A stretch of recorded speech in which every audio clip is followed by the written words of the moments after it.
Donna Faye Charles was born in 1969 to Faye Charles, a 17-year-old Aboriginal girl, and her de facto partner, Anthony Bono, of Italian heritage. In the Bringing Them Home Royal Commission into the Stolen Generations, Donna, under a pseudonym, tells her story. My Aboriginal mother was 13 years old when she had me and Laura at 14 or 15. Faye, my mother, had come from a large family and did not have much sense of direction. Well, Mum and Dad, I was told, they were looking for a house. We had nowhere to live or something. So Dad was friends with Bausch family, with the brothers, and they were his mates, from, as far as I know, they were mates for, since they were young and that. And so Dad thought, well, that he'd take us girls there and asked Blanche to look after us while Mum and Dad went off to look for a house for us. We were there on and off, we'd be there, and then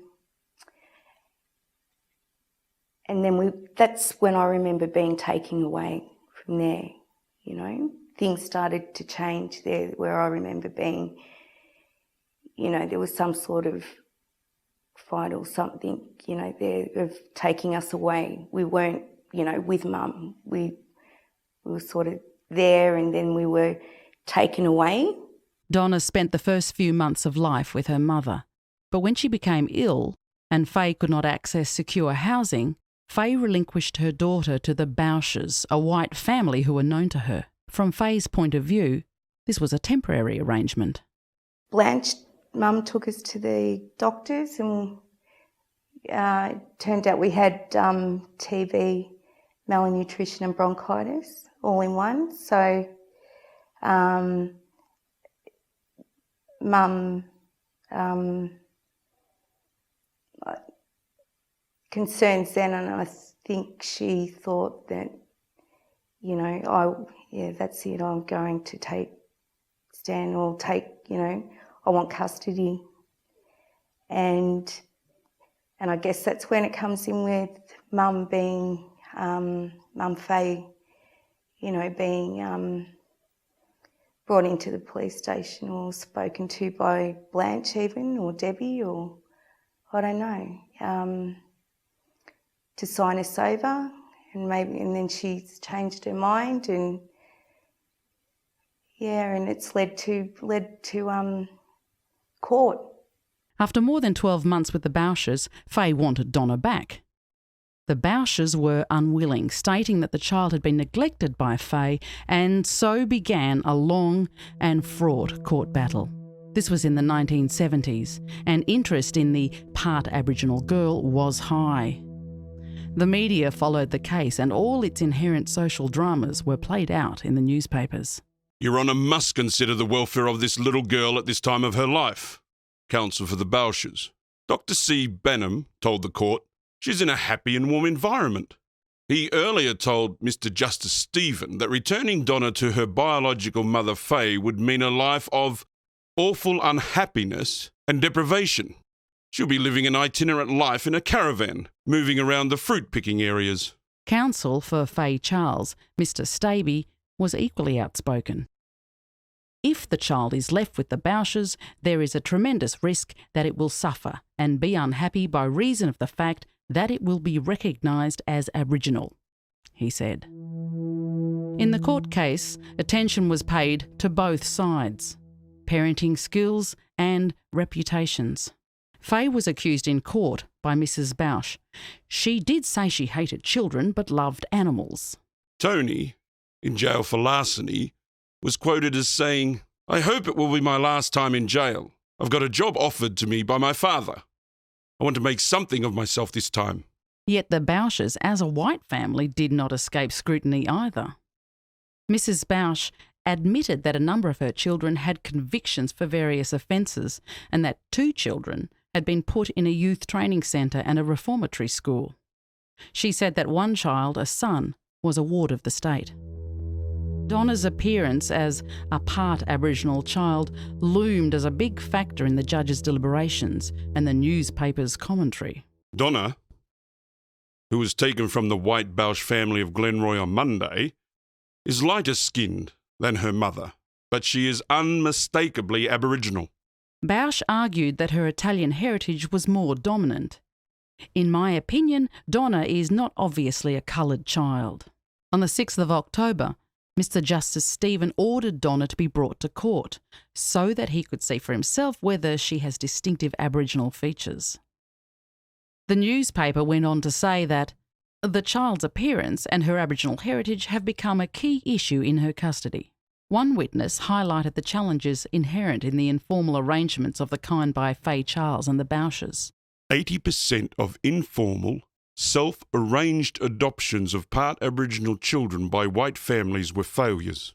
Any foster parent who takes in an Aboriginal child and does not visualise difficulties is in for trouble, said Mr. Reg Worthy, the Director of the State Ministry of Aboriginal Affairs. Today, the colour situation has changed. Whether we like it or not, black is beautiful, and black people are proud to be black and want to be black. In October 1971, the judge made his decision regarding Donna's destiny. He outlined his 3 options. He could award custody to the Bausches. He could award final custody to Faye Charles, or he could put the child into Faye's care subject to the control of the court. This last option meant the state would keep an eye on Donna's welfare. Mr. Justice Stephen announced his decision on Monday. Faye was awarded custody. Did you ever have any doubt that you would, in fact, get her back? No, I knew I'd get her back. You knew all the time, did you? Yes. When will you go and But clearly the conflicts exist. This case of a dispute between a white family and an unmarried Aboriginal girl over the custody of her child ended in court. Actually, I expected them to give her back to Faye, but I expected them to give us the 6 months grace for Faye to get to know the baby and to see whether they settled down. After Thursday's summing up, I did sort of think that this was going to be the decision, but I did think that we would have had the 6 months grace for Faye to prove that she could live alone, or even that they'd settle down, and for them to get to know the baby. And on no occasion when Faye's come down here has she ever shown feeling for the child. She's just not a mother, in my opinion. Will you try and get Donna back through the courts? If I see that Donna's not being treated properly, I'll take Donna back. And then they'll have to go me again, or I'll go to the courts. Obviously, there are mistakes on both sides with the child in the middle. The system itself may not be at fault, but supervision may not be close enough. Even after Donna was returned to Faye, Donna's story and Faye's continued to capture media attention. In October 1971, the focus was on Faye's planned nuptials. Faye is 19. She's a little sad-eyed, like a lot of Aborigines, but is capable of a girlish joy about her marriage. Now, after one of Victoria's more heart-wrenching court battles, Faye has got 22-month-old Donna back. The article goes on to highlight Faye's de facto Tony's impending release from jail and the simple Weather Board Ministry of Housing accommodation that had been made available to the reunited family, which included Donna's baby sister, Elsie. During the court case, I remember the 3 homes were Mum, Faye's, and Mum, Blanche, and a Lampy. They were the 3 places that we stayed at. 17 months later, in May 1972, the newspapers trumpeted a new custody battle. In a reversal, Blanche was now arguing that she should be given custody of Donna and her younger sister Lisa. The case, once again, was battled out in the courts, and the newspapers once again followed the case and all its titillations. This time, 5 new parties joined in the custody war. Anthony Bono, Donna's father, Faye's maternal aunt, Mrs. Day, and her husband, along with another uncle and aunt. and the Bauschers once again fought the family for custody. It started to get scary when we started going away, you know, like going back to the court. You know, that big old building, you know, was scary. And Lisa, my younger sister, she never used to talk. You know, she'd hide behind me all the time, you know, and hold my hand. You know, it was, yeah, it wasn't nice, no.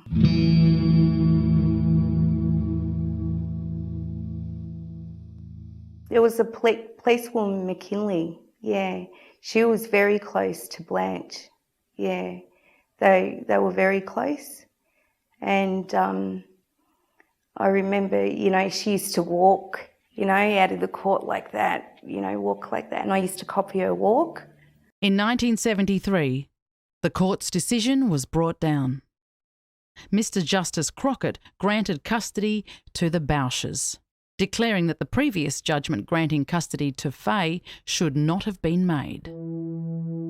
After 3 years of being moved between homes, Donna and her sister Lisa were legally entrusted to Blanche Bausch. They went to live with her permanently.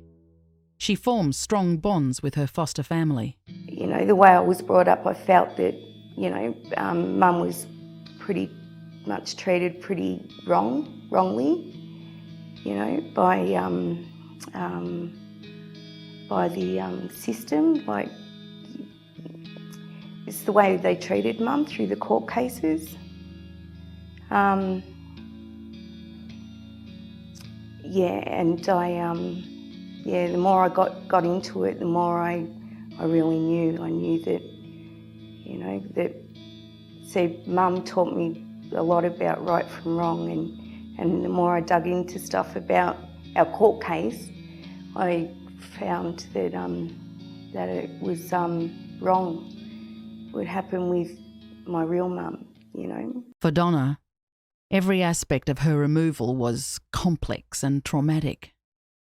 While she felt great sympathy for her biological mother, she also loved Mrs. Bausch very much.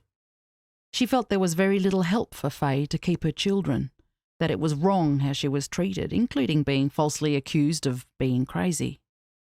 But she is also grateful to Mrs. Bausch for teaching her values and right from wrong. Mum she was a great person, very, very caring person. There were 6 boys and 1 girl.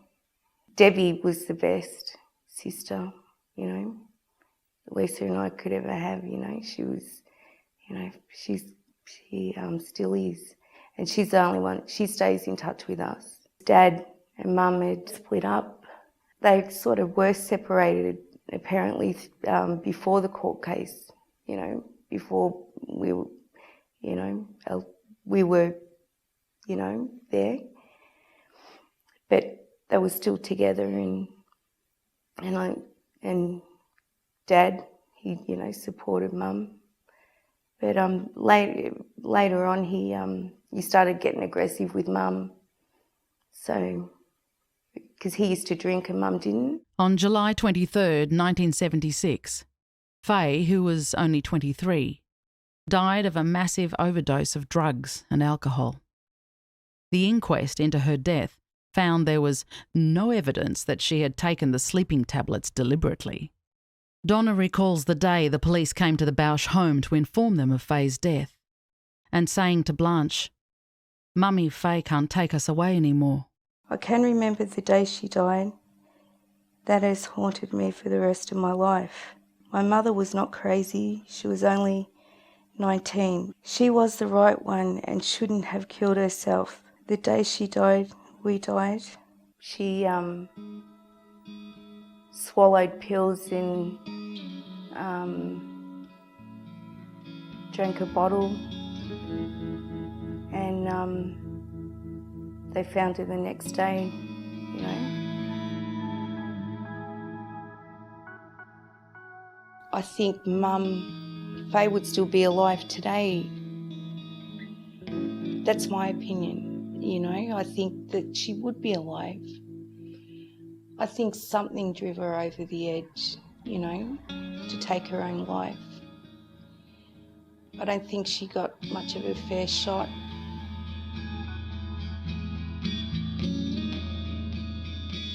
Lisa and I used to get bullied at school a lot. You know, Mum would be right there, you know. She'd always protect us. Used to get called, you know, Blackie and Abbo and, you know, and cross-eyed and, you know, lots of names, some terrible names really, yeah. At school I'd see cameras or something, you know. I'd always be, you know, one to hide from them. Yeah, used to scare me. Didn't like my photo taken or, yeah, nothing like that.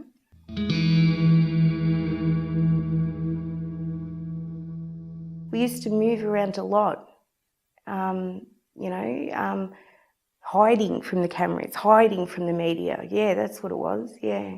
We ended up like right out in Whoop Whoop somewhere, you know, a place called Bunawoo, out there, because you just had to get away from it. Maybe Mum thought too, because, I mean, we were very scared of the cameras, you know. Maybe Mum thought that was, you know, in our best interest to move out further and get away, you know. It wasn't good.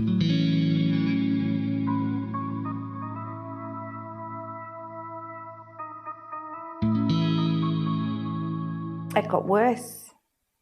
It got worse. Now, I loved school. I loved it. I was eager to learn. I loved it because most of the time that we moved around, we had pencils, books, you know. So, I mean, I read all the time. I said to Mum, I said, I can't keep fighting, Mum, every day. You know, I have to stop because there wasn't a day I didn't fight. I used to punch on all the time. You know, you have fights with other girls that used to come up and hit me, you know, because I was black or I was an Abbo. I just rebelled and I hit back. So, yeah, and I was angry. I'm angry even now to this day. You know, because to me, those type of bullies,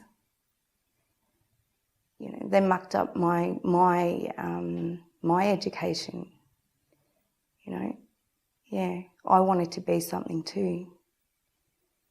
They were just bullies. Dad was he was in prison in Melbourne, in Pentridge.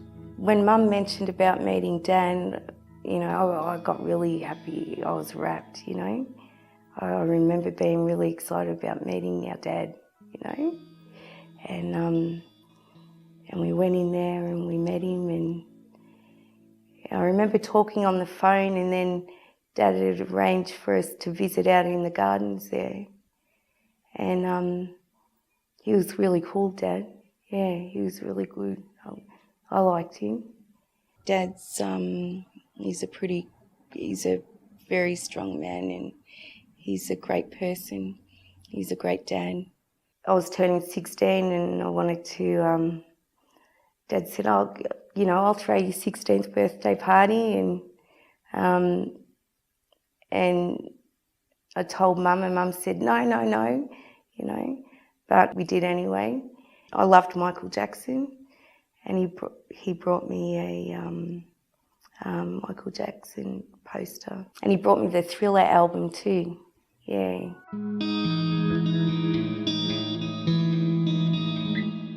Dad told me some things, you know, some things that I hadn't heard of about Mum. I asked him things about Mum, you know, because obviously he knew her, you know, knew her personality and stuff. So he told me, you know, he dearly loved Mum, yeah. But yeah, that was the worst time of his life. You know, while he was in jail and Mum was out there, you know, on her own, you know, going to court. He didn't like the Bouchers for the way it turned out.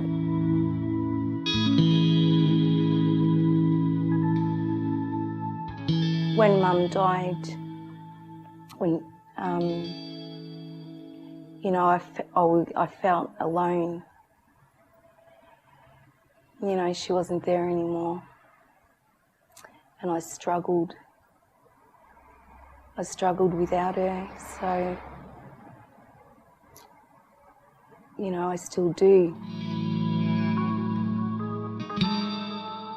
When Mum had passed, I'd always call Deb, you know, and, you know, we'd talk about things and, you know, she'd help me to sort of resolve whatever it was that was troubling me at the time.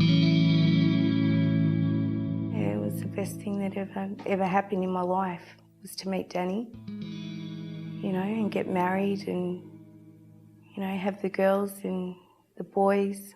You know, Danny treated the boys, you know, like they were his. He brought them up too, you know, and that's my family, yeah.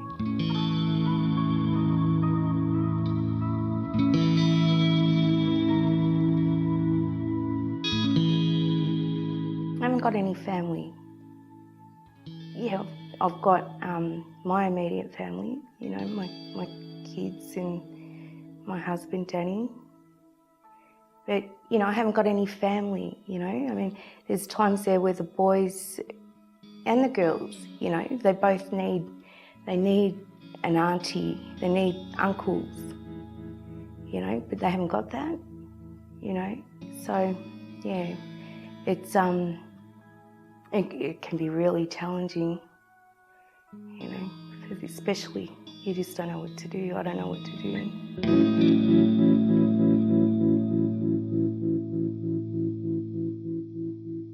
I've always had depression. I did try to commit suicide myself. Not once, but twice. I've mainly got guilty about things because I feel like I felt, you know, I look back on things, you know, with Mum and, you know, with Dad and what could have been, what would have been. And then I get over it too, you know, but then I don't know whether I'm doing a good job or not with the kids, and I just wish and it does come out a lot, you know. I just say that, you know, I wasn't meant to be here anyway. You know, me or Lisa, you know, that's how I feel. To this day, Donna struggles with the traumas of her childhood experiences.